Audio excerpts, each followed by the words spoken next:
सुन्नत और science channel के नाज़रीन अस्सलामु अलैकुम वरहमतुल्लाहि वबरकातुह। दोस्तों, आज हम बात करने वाले हैं कि नाखून काटना सुन्नत है और इसके बारे में आज की जदीद साइंस क्या कहती है। नाखून काटना सुन्नत नबवी सल्लल्लाहु तआला अलैहि वसल्लम भी है और इलाज भी है। हुजूर अक़दस सल्लल्लाहु तआला अलैहि वसल्लम का मामूल बाज़ रिवायत के मुताबिक जुमा के दिन और बाज़ रिवायत के मुताबिक जुमेरात के दिन नाखून हाय मुबारक तराशने का था।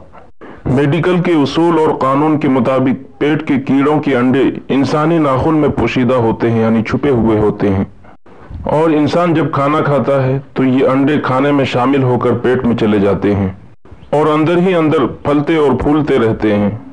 मेडिकल के कानून के मुताबिक आंतों के कीड़ों की गोली हाथ से न उठाई जाए, बल्कि किसी खुश्क कागज से उठाकर मुंह में डाल दी जाए। गोली खाने से कब्ल गुस्ल करें, धूप में खुश्क किए हुए कपड़े पहने, बिस्तर को धोएं, बिस्तर की चादर को धोकर धूप में सुखाएं और फिर इस्त्री करके बिछाएं। रात को गोली खाएं, फिर सुबह उठे तो इसी तरह गुस्ल करें और बिस्तर बदलें, चादर बदलें, लिबास बदलें और नीम गर्म पानी से नहाएं, क्योंकि बाज औकात कीड़ों के अंडे हाथों, बदन और कपड़ों पर लगने की वजह से जिस्म के अंदर चले जाते हैं। और अगर इस लिबास को साफ करेंगे और नाखून काटेंगे तो ये अंडे दफा होकर सेहत और तंदुरुस्ती का बाइस बनेंगे।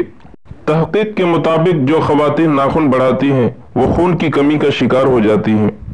ऐसी खवातीन नफ्सियाती अमराज का ज्यादा शिकार होंगी।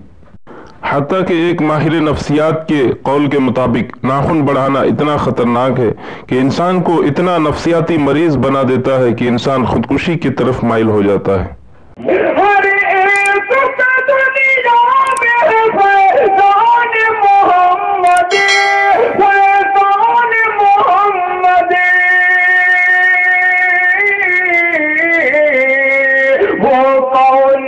जिस पर नहीं एहसान मोहम्मद, एहसान मोहम्मद।